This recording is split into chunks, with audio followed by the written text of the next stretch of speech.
Okay guys, welcome back again to my YouTube channel, Brian Motorworks. Ito, gagawin tayo. Ito, kitang-kita sa motor na to na hindi halaga yung motor. Ito kaya dinala dito to, inatak lang. Hindi na siyang maanda.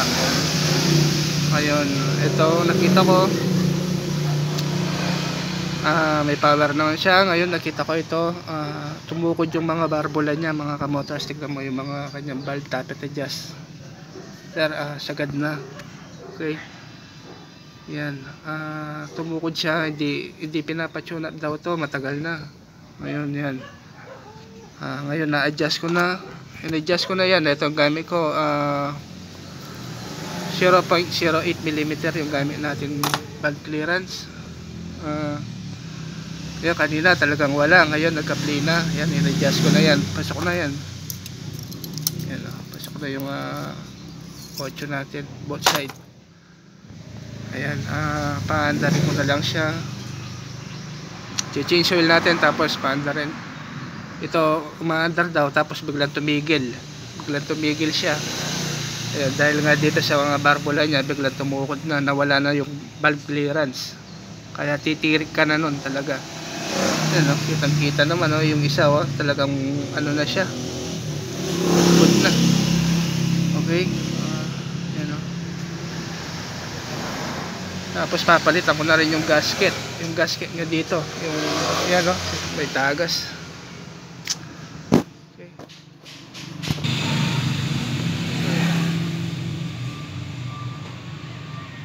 Ito guys, tinanggal ko yung upuan nya.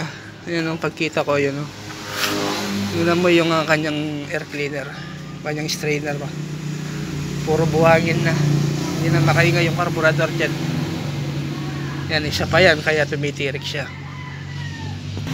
Okay, so hindi na makahinga yung carburetor dito. Yan, baka dumi. Yan, yan, kapag ganyan na, yan, titirik ka na dyan.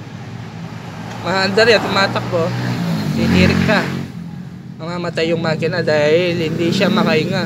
Ano? Sobra solid na. Okay. Loads, daming issue yung manifold niya. Tingnan mo, no? Biyak na, no? Wala. Biyak na talaga yan kasi naka-epoxy na lang siya. Kalasin ko muna yung carburetor niya, bibigay na yung manifold. Okay? Yan, no? Papalit din tayo ng manifold yan. Okay guys, ito, palit na rin po tayo ng spark plug na bago. Ayun yung spark plug nya. Ngayon, bahandarin natin siya.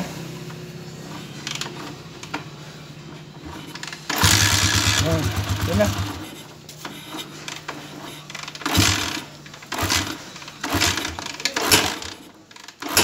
Wala ng gas yung carburetor. Dali. Wala ng pondo to. Lalagay ko lagi yung tangke nya. Okay guys, yan, nilagay ko na po yung tangke natin. Ayan.